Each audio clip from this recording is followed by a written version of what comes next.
So there's so many types of creatine, but there's one that is far superior. And I think that's another thing that's parroted in the fitness space, and it's so very real. I'm not even going to bother to list the others, but the types of creatine is such a like, let's not fix what's not broken type of situation where this is the best option, period. It's also the most cost effective. Hello, everybody, and welcome back to the How to Fitness podcast with me, Michael Ujoa. And me, Kate Lyman. And we are back with a deep dive from the one, the only, Kate Lyman. Kate, I'm excited for this one. It's a cornerstone of the fitness industry, creatine, and I think it's going to help a lot of people out. I'm looking forward to your deep dive into this one. I hope so. I hope it doesn't feel boring. But you know, Michael, how we're always talking about, like, we kind of wrap up every podcast with like the basics, and we're like, womp womp, the basics. I feel like this podcast episode helps us tie creatine into the basics. Maybe. I don't know. We'll see. Do we get right into it? I'm excited. Yeah. Should we give the little disclaimer? Kate's not feeling very well today. I'm not feeling very well. I'm going to put the little sympathy card out there for Kate and say, I hope you feel better soon, Kate. You sound okay, because there is nothing worse than listening to a podcast when someone's really sick and you're like listening through the raspiness. But you sound fine. You sound great. I fear I have strep throat. I was sending Michael voice messages this morning like, how does this sound? But I also have like a really packed week and I just can't, there's no space to change things around. So we're going to go for it. And we never get sick at a good time, do we? So that's fine. Is there a good time? Right. Yeah, never. Okay. Never. Let's do it. Creatine.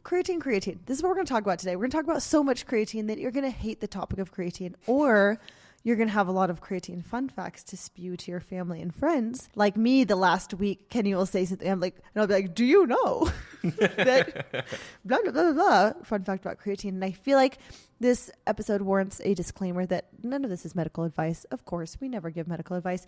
It's just research interpretation. I don't even have that much of an opinion, or at least stock in my opinion. You could not take creatine. I don't care. So creatine, we hear that it is the most researched supplement out there, but how much about what we parrot often about creatine is actually evidence-based? Creatine comes up constantly in the nutrition and fitness space, and that's why I wanted to talk about it, but it's often really oversimplified, and I find myself parroting the same lines over and over without digging deeper, and that's why we're here today. Michael, I don't think you take creatine. Is that correct? Sorry, I'm clearing my throat. I'm drinking a nice cup of tea as we go, and Kate called me off guard. I don't. However, I used to take it, but I now get a really upset stomach from taking creatine. So for the last 2 years, I have not taken creatine. I would take it though if it didn't hurt your tummy. Didn't hurt my tummy, just because it's a really accessible, fairly cheap supplement to take, and the benefits. Yeah. So I'll let you delve into that. But yeah, I probably would take it, but I can't. Yeah, fair. But I might have something to help you. We'll see. I like it. Okay. I feel like, and I hope I'm not catching you off guard here because I do have a question. So hold your tea. I feel like when it comes to people in the fitness space, this is us included, of course, talking about creatine, there's 3 things we parrot constantly. Do you feel like you know the 3 things? It's one of the most researched supplements. Ding. It's incredibly safe. Ding. I made that 1 point. And like cheap. Yeah. Like the basic of what it does, like speeds up energy production and can help with strength training. But yeah, have I failed? No, that's good. I feel like I failed the test here. No, you did great. So okay, thank you. I said that the first was it's the most researched and safest supplement. Mm-hmm. That's just kind of like point blank, right? Yeah. Second, improves strength. Yeah. I feel like that's what's parroted a lot. And we're going to talk about that a bit. And then 3 has cognitive benefits. And we often say cognitive benefits without knowing what those cognitive benefits look like. And spoiler alert, we're going to talk about this like we don't know a ton of what those cognitive benefits look like. So it's kind of, these feel fair. But let's talk about these, what we're getting right, what we're getting wrong. I'm curious, Michael, if you're going into this episode with any questions. Are you like, I've always wondered this about creatine? Not really, no. I'd like to think I know a fair amount. There's probably a lot of bias because a lot of people I follow within the fitness space are like, creatine's awesome. You should definitely take creatine. And I've recently started to challenge those a little bit more. And my responses to people asking whether I should take creatine has changed, I'd say, within the last 6 to 12 months, just as my approach to fitness and nutrition is shifting too. I don't think I've got any questions, but I'm excited to find out hopefully if I'm on the right track or not. Cool. Let's talk about it. So one thing we know is true. Creatine is like the most well-studied as well as one of the most effective supplements on the market. And to say the amount of research on the topic is extensive is almost an understatement. We know so much. There are over 500 peer-reviewed studies. There are so many high quality studies. We know so much about creatine. It's pretty wild. It feels to me like we could redirect some of this energy and money into other things. Okay. But in 2024, the global supplement market was valued at $1 billion. Oh, damn. Okay. Yes. That's it's pretty impressive. Projected to grow to $2.8 billion by 2030. Now, I have no context for what that number really means, like 1 billion, but just knowing that in the next 6 years, it's supposed to get almost triple that is wild to me. Yeah, that's insane. Yeah. We know a lot about creatine, and clearly there's a lot of creatine on the market. And we also know a lot about creatine in quite a few different populations. We know about creatine in healthy individuals and athletes, individuals with various diseases, older folks, teens, and the list goes on. We're going to talk about those populations. But one thing that to me is so interesting about creatine is that even with the immense amount of peer-reviewed research we have, there's still a lot of questions about efficacy and safety, even though we have a lot of answers. But there's still a lot of questions, some of these basic questions that come up a lot. And then there's a lot of areas of creatine research that's still developing. So we're going to talk through both of those things today. But first, it feels fair to start talking a little bit of the basics, like what is creatine? So creatine is a natural compound that comes from 3 amino acids. It's found mostly in our body's muscles as well as in the brain. So inside our bodies, it's formed in the kidneys, pancreas, and liver. This endogenous creatine, or the creatine inside our bodies, equals about a gram per day. I'm sure there's a lot of wiggle room depending on the size of the person and such, but about a gram per day to put that into perspective. Outside the body, it's consumed from meat or seafood or through supplementation, but the amounts we consume in supplementation are far higher than what we can get through food. So the amount of creatine we eat, if we're a meat or seafood eating individual, isn't enough to max out our creatine stores.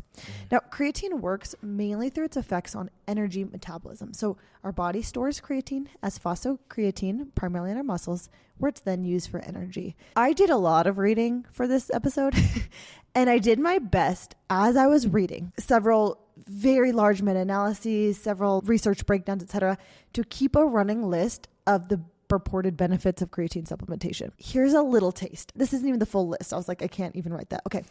Better exercise performance, improved strength, improved muscle size, improved muscle endurance, injury prevention, improved cognitive performance, helps counteract muscle loss, helps counteract bone loss, better skin health, blood sugar control, better heart health, improved recovery, greater training tolerance, supports immune system, helps improve depression symptoms, and has benefits for therapeutic use in different health conditions. Now, we're not saying creatine's magic because there's no magic, but that's a lot of potential in a little molecule.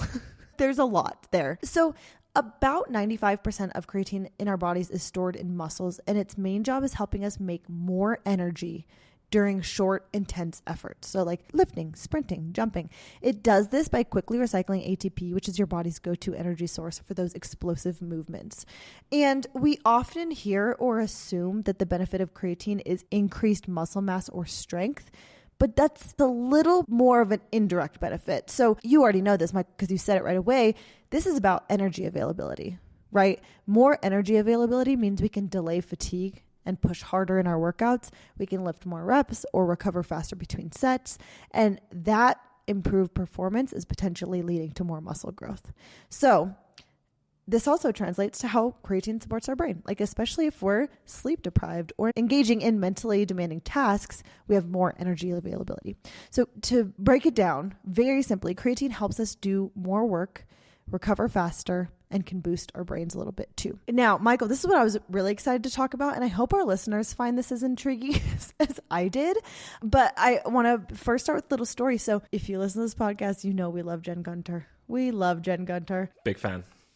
Big fans of Dr. Jen Gunter. And she, in her Substack, this is a few months back, said, like, what do I take as a professional as far as supplements go? And she doesn't take creatine. She said, I don't take creatine. The benefits aren't that great. And that's okay. Totally fine. I saw her repost some of her Substack in a post on Instagram, and I was like, boom, right to the comments. And people were like, what? Losing their minds. Losing their minds, like, must protect the sanctity of creatine. So this just made me interested in the whole topic. Like, okay, fair, but let's get into what the research really says. So in 2003, there was this massive meta-analysis. A meta-analysis is a study that combines or synthesizes a ton of studies. It was published in the International Journal of Sports Nutrition and Exercise Metabolism, and it became the gold standard, or what we pull from for all the information we know about creatine. It was huge, and it was well done too, right? So it was this gold standard for saying creatine supplementation has a small but significant effect on lean body mass. But here's the kicker. Lean body mass is more than muscle mass. Lean body mass is bone mass, and it's also body water. And one thing we know about creatine, which we're going to dig into this a little bit, is that creatine leads to some fluid retention. So of all those 100 studies in the meta-analysis, none of them looked at just the impact of creatine on purely muscle growth, not lean mass. I'm already getting an inkling that we're going to piss off a load of gym bros from this episode, Kate. And well, I've won. I don't I'm think excited. this No, I'm joking. Here's where there's like, I was a little mind blown by the nuance here, right? So yeah. 20 years later, in 2023, a new meta-analysis was published. Also huge, thorough, looking at creatine supplementation now on muscle growth. Just muscle growth. So before we were talking about lean mass, which is bone mass, muscle mass, water, like intra and extracellular water. Now we're talking about just muscle mass, right? Totally different, or different enough to elicit different results. And this kind of threw people for a loop. So there is this massively in-depth analysis on this study and its consequences by Greg Nuckols, who writes for Stronger by Science, where he gets into the weeds talking about effect sizes. I will put this in the resources so you can read this on your own. But without rambling on, I want to share his takeaway, which I've seen echoed elsewhere, multiple places, is that an effect size classified as trivial does not mean insignificant when it comes to talking about muscle growth. So the short of it is the scale they used to classify this effect size as trivial is a scale used for overall strength. If we think of increases in strength, those are a greater magnitude than increases in muscle mass. It's really hard to grow muscle mass. So it's really easy to get hung up on the word trivial, but the actual data, without getting so into these effect sizes, showed that creatine increases your rate of muscle growth by approximately 1/3. And that's not insignificant. So that's the difference between supplementing with creatine, being on the same training regimen, and gaining 3 pounds of muscle mass versus 4 pounds of muscle mass. Like that's a lot. That's a lot. And like, give me 4, please. I'll take 4 pounds of muscle mass, right? So if you're giving this episode a listen and you've been attuned to the fitness industry that's all been like, creatine, and then 2023 was like, wait, that's why. Right? That's the short of it. There's a long of it. But that Stronger by Science article was a really good one if you want to go down the rabbit hole and understand the creatine whiplash of the last few years. But it still stands that it's beneficial for muscle growth. Yeah, that summarizes it perfectly, right? It kind of reassures me that I'm on the right lines because it's trivial, in air quotes, trivial. As with anything when it comes to fitness and nutrition, right? People like to get hung up on the really small 1% because they sound really sexy, and creatine is one of those things that sits in that camp. It feels quite cool to take some good supplements when you first start training because it feels like it gives you a bit of a boost mentally or whatever. But if you're not nailing your exercise, you're not nailing your nutrition, I'd say like, okay, let's maybe put the emphasis there first. If you're nailing all of that, then yeah, cool. It's maybe a good addition to throw into the mix. And that's where I've shifted over the last year or so in my approach to recommending creatine rather than a blanket. Yeah, if you do strength training, great, use it. Yeah, I'm with you there. It's like, sure. But, oh, you don't want to take it? Okay. Yeah, like literally, yeah. It's not the make it or break it. Now, let's talk about cognitive and brain health, because this to me is the most interesting part of creatine research. Anything that can help my cognitive health through my lifespan is really important to me. I have a lot of dementia in my family and I live in constant fear of dementia. So only about 5% of the body's total creatine is in the brain. But that 5%, though a small number, is critical. So when people are deficient in creatine in the brain, there are devastating medical conditions that happen. And research shows us that supplementing with creatine could increase the brain creatine storage up to 10%. And that is the discovery that has fueled a lot of this interest in the cognitive impact of creatine. The brain is very metabolically active, so it does make sense that this research is delving into this area. When we supplement with creatine, increased levels of phosphocreatine provide more energy to muscle and brain tissue, which is where there's a benefit for energy-intensive cognitive tasks like memory and speed. Some of the cognitive benefits of creatine that have been shown are in short and long-term memory, also spatial memory, reasoning, response inhibition, reaction time, mental fatigue, and attention time. But the effect size ranges quite a bit for these. It's not like blanket statement, creatine improves all of these things. When we look at different subgroups, that's when it gets a little more significant. So age is one. Creatine supplementation improved attention time in adults aged 18 to 60 with a moderate effect size. But no benefits were found for people over 60 on attention.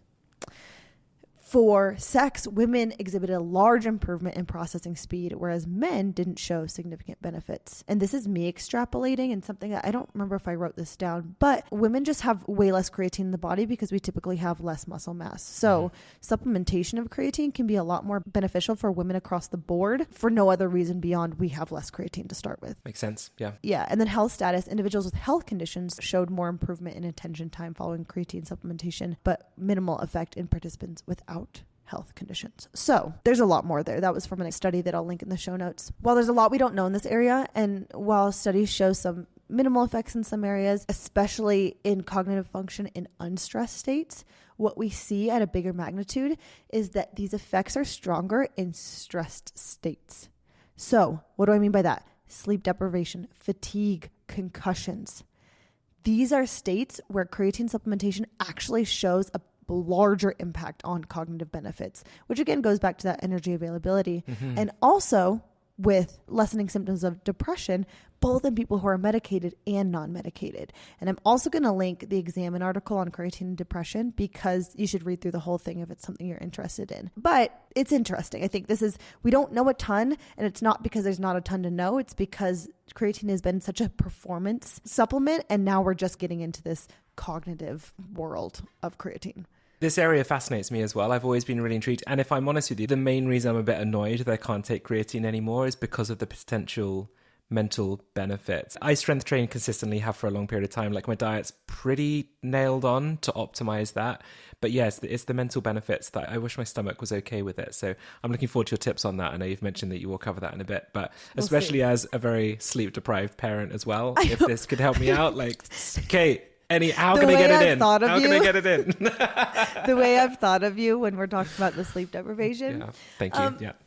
So let's get into the fun part. Going back to my intro, it's wild how many myths or concerns there are around creatine because we do know so much. There aren't a lot of risks or side effects, though some do exist. And actually the biggest one is digestive discomfort, what you experience yourself. But there's not a lot that's wrong here. So I want to bust some myths, with the first one being what I feel most eager to touch on, which is this myth that creatine leads to weight gain. It's not actually a myth. It's a little bit true, but I called the rest myths, so we're going to call this myth. It's kind of true, but it's something we need to talk about. So from the Journal of International Society of Sports Nutrition, it says there is evidence to suggest that creatine supplementation increases water retention, primarily attributed to increases in intracellular volume over the short term. There are several other studies suggesting it does not alter total body water, intra or extracellular, relative to muscle mass over longer periods of time. As a result, creatine supplementation may not lead to water retention.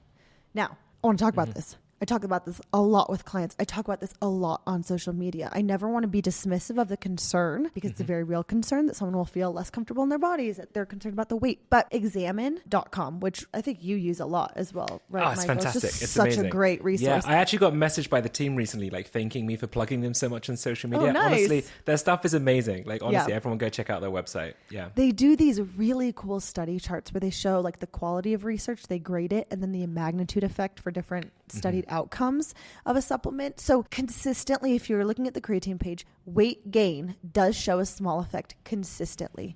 But this is where it feels really, really important to put our thinking caps on. One, are we letting weight be a concern even in the face of ample evidence that show benefits of the supplementation? That's something that feels to me really important to think about. We know that this increase in weight is most likely from an increase in muscle mass. We talked about it. That 1/3 higher gain of muscle mass, like, isn't all we want in so many ways to gain muscle mass, not for aesthetic, for health, for performance, for longevity. Isn't that something we can take into account? And I think a big challenge for me when navigating this topic is that this concern about an uptick in water retention overshadowing all the benefits of supplementation. Not that it's a concern, that it feels just so representative of diet culture rearing its ugly head and us focusing on weight over health. So, Michael, do you talk about this with your clients? All the time. I would say creatine is up there of the top 3 things I get asked about when I do Q&As, when I have chats with clients about starting working together. A lot of them are about weight gain and the worries of weight gain. And it's really frustrating. Like, I get it because of everything we speak about on a daily basis, Kate. But also, the frustration of explaining the number might go up a bit, but it's fine. It doesn't really mean anything. It's only adding potential benefit to your exercise routine. So it's trying to explain it in a way that understands that people get a bit frustrated, but it actually doesn't matter at all. Right. So what the literature is saying too is, yes, some initial water retention, but that's not happening long term. Mm-hmm. Like, you're not holding on to that intra or extracellular water forever. But also, like, eat some more salt and the same thing is going to happen. Maybe not the same magnitude, but we're not going to get there. But segues into a whole topic on, like, navigating weight fluctuations and how we have the mental resilience to do that. But anyway, sure. Is there weight gain? Yes, minimal initially from water retention that goes away. And then long term that's seen because we're gaining more muscle, which is the whole point. Mm-hmm. It's the whole point, right? Myth number 2. This really is a myth. The first one was kind of tricky. Really is a myth. Only for high performance athletes, bodybuilders, gym bros. Big no. And hopefully that became clear when we talked about the cognitive benefits too, right? We know that creatine unequivocally increases strength and power output during short duration, high intensity exercise in healthy people, period. We also know that it increases muscle mass in a few different mechanisms. And this is especially important for those who are strength training, but there's a long laundry list of benefits beyond these. And it's not like you have to be a serious athlete, whatever that is. I think an exercising person can benefit here. I can't remember now which of the laundry list of things I read talked all about the impact of creatine on endurance sport and on this and that and whatever. And a big section was on recovery. So like any sport you're doing, recovery is an important part of that. So there is evidence that creatine supplementation could help with recovery to a greater degree, and that athletes, meaning those who engage in exercise, not like professional athletes, who supplement with creatine experience fewer musculoskeletal injuries and less atrophy if recovering from an injury. So big shout out to fewer injuries. Yes, please. I would like that too. So it's not just for hardcore athletes, and there's benefits for strength and performance, yes, but also in recovery and injury prevention. And there are benefits as we age, and health benefits far beyond aesthetic, which a lot of people are often thinking of creatine for aesthetic reasons. And honestly, one of my biggest takeaways in preparing this episode is that this feels important for the sleep deprived parents or people working night shift or whatever, people getting not enough sleep, right? It's like, this isn't just for athletes. This is beneficial beyond that. It's so true. Can I just touch on the endurance athlete part as well? Please. I get asked about it. I delved into the research about this recently as well, because I'm an endurance athlete and I work with a lot of them. And the research is definitely much more limited in terms of benefit and improvements for solely endurance sport. However, my argument is that every endurance athlete should be strength training. Therefore, supplementing with creatine is really, really important, or can be very, very helpful at least. So that's usually my kind of like final giveaway there. Like, yeah, okay, you might be focusing on running or cycling or swimming, but you should be doing some strength work, and creatine can probably help. So yeah, just kind of wanted to throw that out there. Oh, that's good. Thank you for adding that, because I didn't actually get too much into that area. Myth number 3, creatine causes kidney damage. No, we don't see that happen. So if you are someone living with pre-existing kidney disease or issues, probably don't take it. If you have liver issues, probably don't take it. Talk to your doctor, right? But for people with healthy liver and kidneys, creatine isn't going to wreck your kidneys. And here's something that was actually so interesting to me. First, that this rumor came from a lot of early studies that misunderstood creatinine levels, not actual kidney function. So that was just a huge bungle of that. But then in digging deeper, there was like this, I want to say 1998 case study, meaning one guy, case study that showed like a kidney issue after creatine supplementation, but there was a lot of other things going on with him and he wasn't a healthy individual. And so much of this talk of kidney issues with creatine supplementation comes back to this one 1998 case study. So it feels like we should put that one to rest. I feel like that's echoed in a lot of cases. I've seen some recently where there was a news article talking about I can't remember what this is in, so it's going to feel like I'm making this up. I'm not. It's like some random website, but there was a bodybuilder. Clearly this guy was enhanced with something other than a healthy diet, right? And they was like, a bodybuilder has heart attack and it's blamed on protein shakes or something. It was like, basically it was blaming his supplements. And I was like, this is not the reason that this guy is having issues. Yeah.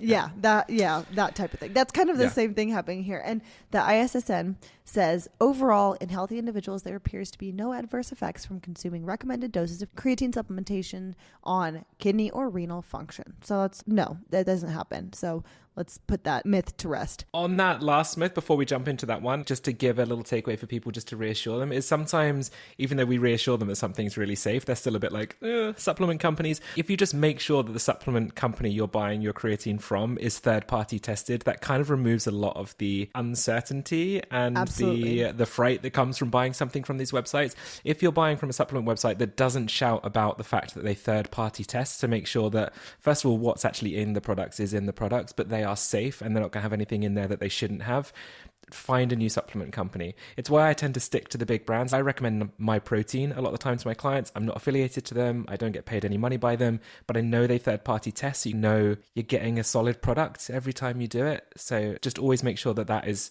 plastered everywhere on someone's website. Yeah, absolutely. That's actually a good point, because that's where we're talking about liver, kidney issues. It's bad supplementation, right? Or maybe even something that's not as tested as creatine. Myth number 4, you have to load or cycle creatine. I don't know if you get asked about this all the time. Yeah. I do. You can load with 20 grams a day for the first 5 to 7 days, and then you come down to maintenance dose. You don't need to. A consistent 3 to 5 grams a day works well over time. There's no evidence to show that cycling off is necessary. Loading doesn't really make a difference. And if you're someone who feels tummy symptoms from taking creatine, let's not load at all. Let's not load at all. There's no reason to increase your dose. That's just overcomplicating what is a really simple supplementation regimen. And then myth number 5, creatine causes hair loss. Unlikely. I don't have to worry about it. It's gone. Just keep on supplementing.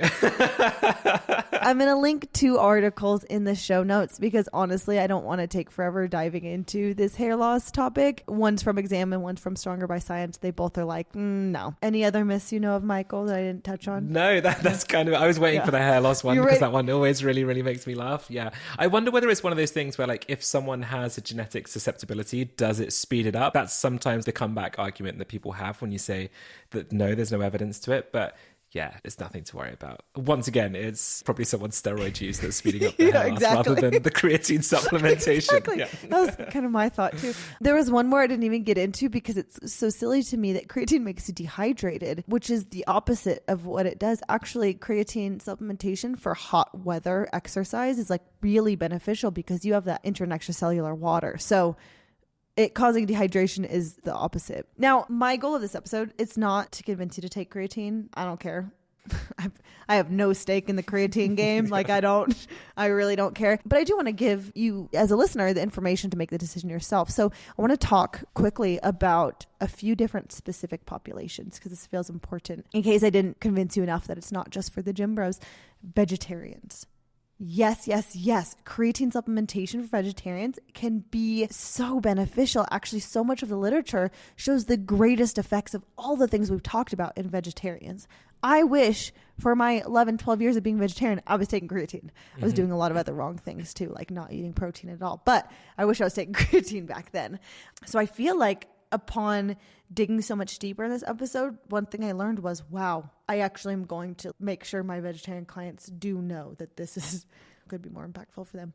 Women, yes, hopefully this is already a clear takeaway, but not surprisingly, despite how much research we have on creatine, there is far less on female populations. Which I think is probably where Dr. Jen Gunter, that's going back to your original point, right? Yeah.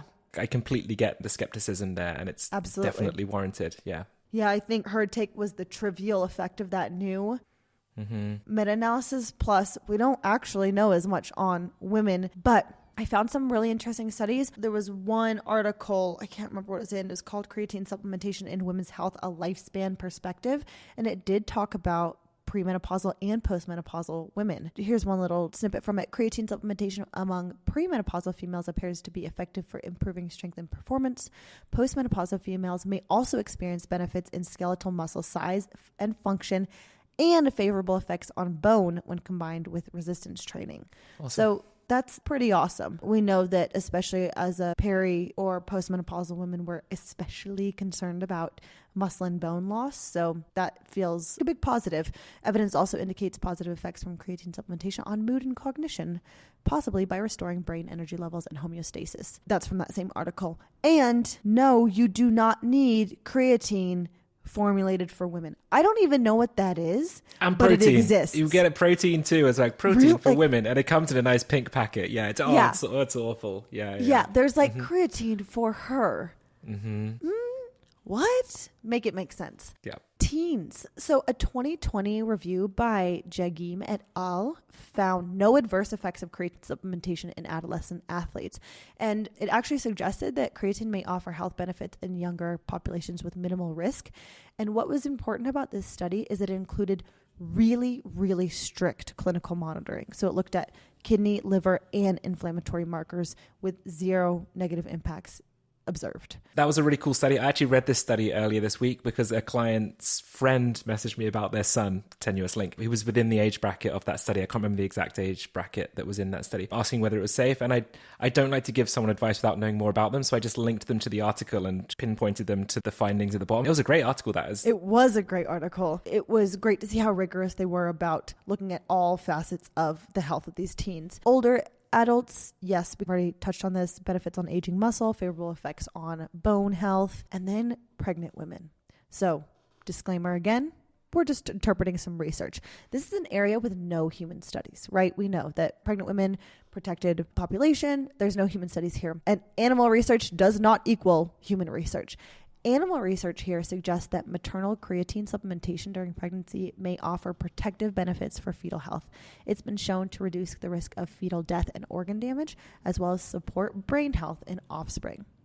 Low maternal creatine levels have been associated with poor fetal growth, low birth weight, and preterm birth. And so these findings suggest that creatine could be a safe intervention to mitigate pregnancy and postpartum complications tied to energy depletion, particularly for vegetarians. But the general recommendation for pregnant women is just to not take supplements you don't need to take. I think that's a really, sorry if you don't mind me interrupting that. I think that's a really important point that you made there. There's sometimes people reach out to you for advice, but you know that they're going to follow what they want to do anyway. So we can always give these disclaimers of it's probably not recommended to take XYZ supplement whilst pregnant, but some people are just going to, unfortunately. This just highlights once again, like if you are going to be someone who is going to steer away from the advice, from the research, is really, please once again, make sure it's third party tested. At least make sure it's coming from a reliable source.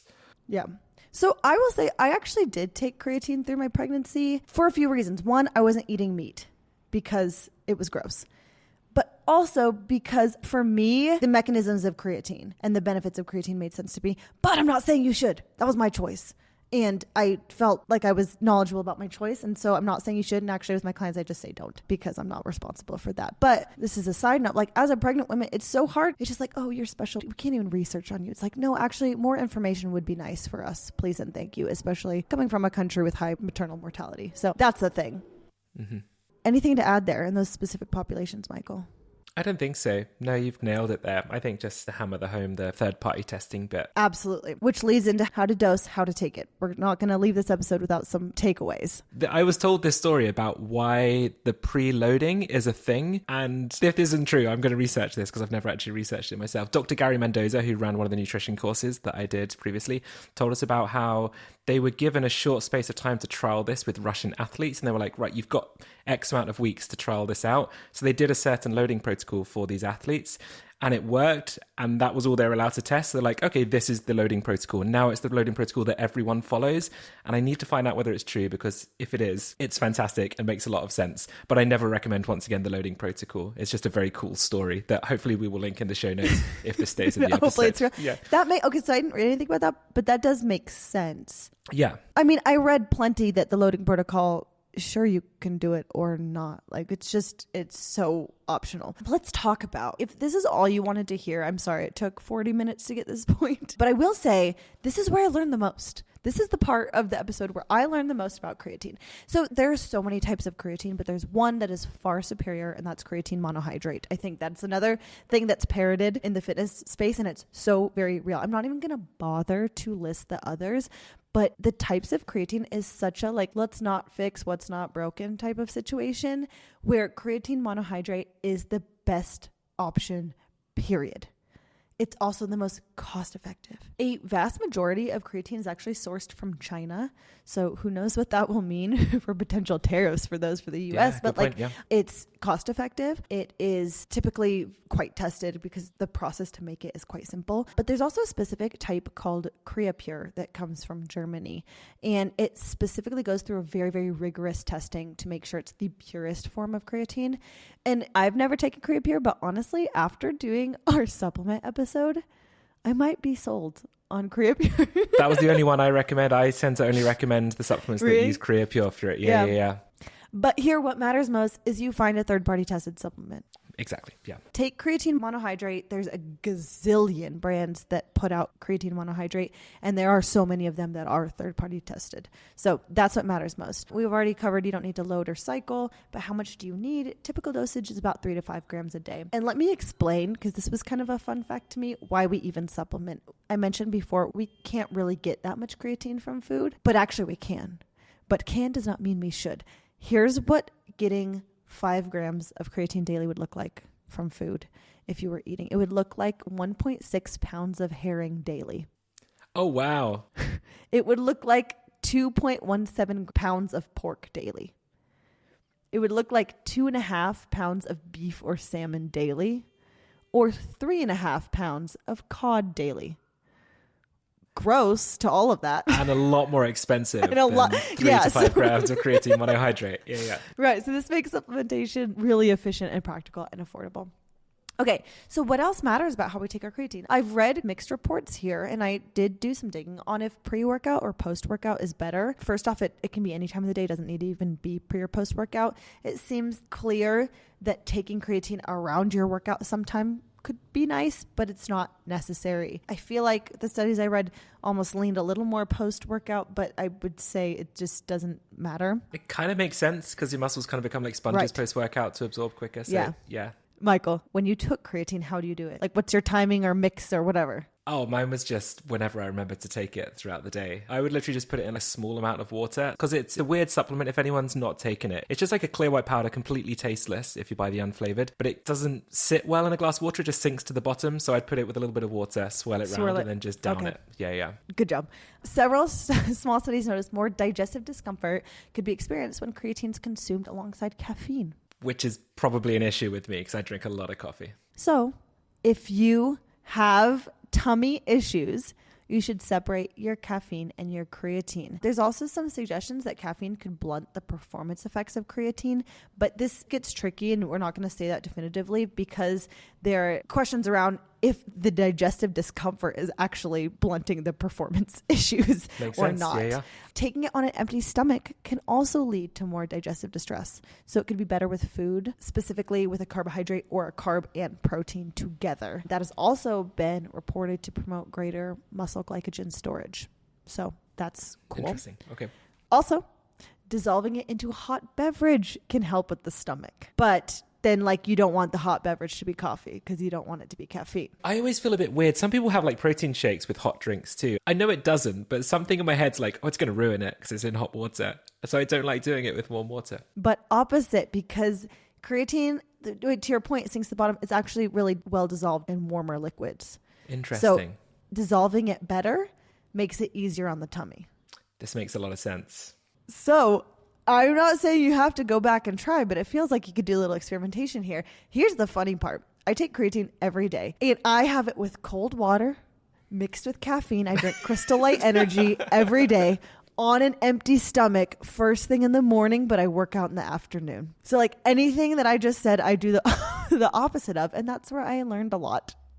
Yeah, that's true, isn't it? A lot of it is just whether your body likes it or not. Unfortunately, there's not too much we can do. But okay, I will try these things. I've also heard about split dosing, which I've never tried before personally as well. Kind of maybe doing some at the start of the day and the end of the day, which I might try just to lighten the load. But yeah, okay. I'm going to have to do some experiments here.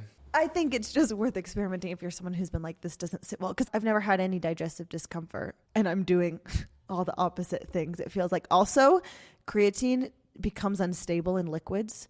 So that's why we take it in a powder format. But if you let it sit which sometimes, here's my drink, my cold, empty stomach creatine drink with caffeine. Sometimes I make it the night before and then sit it in the fridge all night and then drink it. But that would make it more unstable and less potent. So I've learned a lot here in this section. It's really frustrating. So this is like maybe a bit too much TMI, you know, but like I don't feel horrible or whatever. It just makes me a little bit gassy, if I'm honest. So it's worse for people around me than it is for me. I'm a polite guy. I don't want to put my wife through that. So yeah, if I can find a way that I can consume it that is a little bit wife friendly, then I will report back though, Kate. I'm gonna try it.